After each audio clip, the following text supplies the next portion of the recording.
Alright, Assalamualaikum dan selamat pagi semua. Okay, so jom kita start market outlook kita pada pagi ini.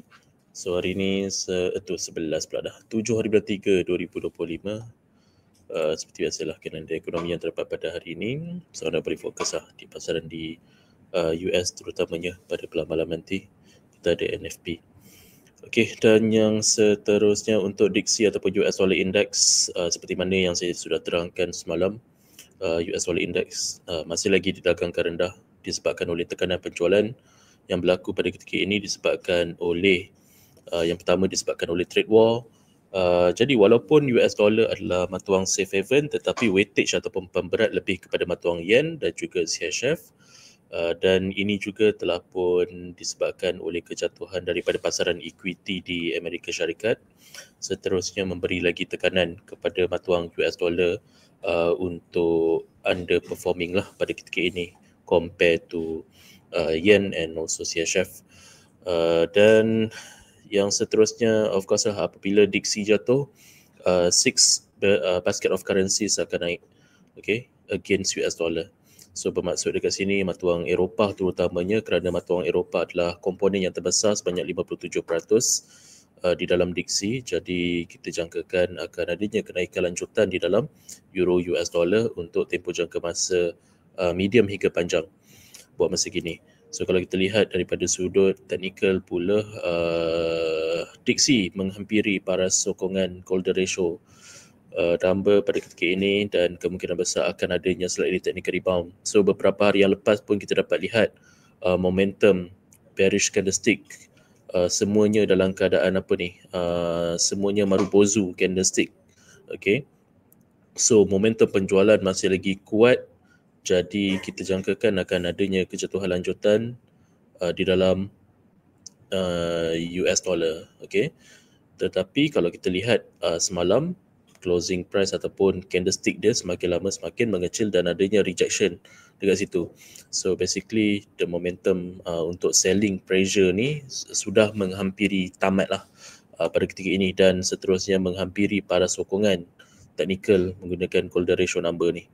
Okay, dan seterusnya MACD juga berada di paras oversold dan walaupun MA menunjukkan masih lagi pointing down dan juga histogram dalam keadaan bearish, momentum masih lagi menguasai pasaran pada ketika ini. Tetapi seperti mana yang saya cakapkan tadi, paras harga sudah pun menghampiri paras sokongan teknikal, akan adanya technical rebound dalam tempoh jangka masa yang terdekat. So kena berjaga-jaga. Dan yang seterusnya untuk Euro NZD. So Euro adalah matuang berisiko, NZD adalah matuang yang mempunyai kaitan rapat dengan pasaran komoditi emas dan juga silver. So kita nak kena faham sebelum kita trade apakah kriteria ataupun apakah matuang yang kita trade tu. Okay, so basically apa yang berlaku pada ketika ini, Euro sebagai matuang berisiko tinggi sedang mengalami kenaikan untuk tempoh jangka masa panjang. Kalau kita menganalisa menggunakan monthly chart ni, kejap lagi saya akan tunjukkan, dan berjaya breakout daripada fasa akumulasi ataupun accumulation phase dan juga rounding bottom yang agak besar formasinya pada ketika ini, dan pelabur memilih untuk memasuki ke dalam matuang berisiko tinggi berbanding daripada matuang komoditi seperti NZD. Dan pasaran komoditi juga kalau kita lihat beberapa hari yang lepas, semalam mengalami tekanan penjualan semula. Jadi sedikit sebanyak akan drag down NZD to the downside. Dan kalau kita lihat untuk Euro NZD on a monthly chart, dia berada di dalam rounding bottom ini dan seterusnya telah pun berjaya breakout dan kita jangkakan akan adanya continuation to the upside. So kalau kita lihat daripada pembentukan carta ni, semasa ianya berada di dalam kawasan rounding bottom, ianya juga adalah kawasan accumulation phase lah kalau berdasarkan Dow Theory Concept. So apabila dia breakout daripada kawasan ranging ataupun sideways movement ini, kita jangkakan akan adanya new trending phase untuk tempoh jangka masa panjang.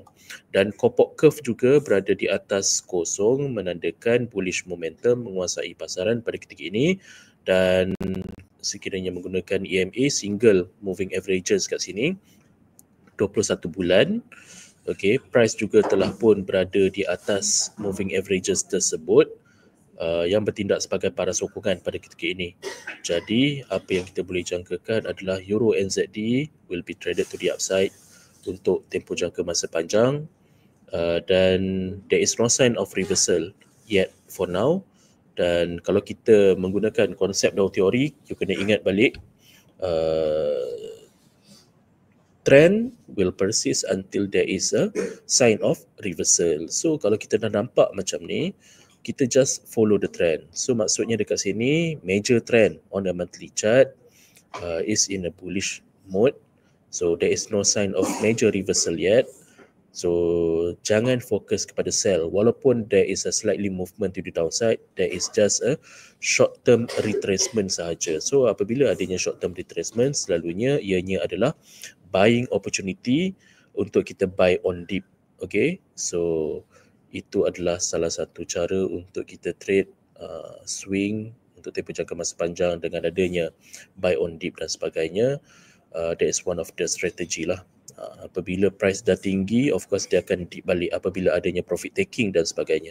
Alright, so itu sahajalah perkongsian saya untuk hari ini dan semoga kita jumpa lagi pada minggu hadapan dan juga di masa yang akan datang. Assalamualaikum, sekian, terima kasih dan selamat sore. Bye-bye semua.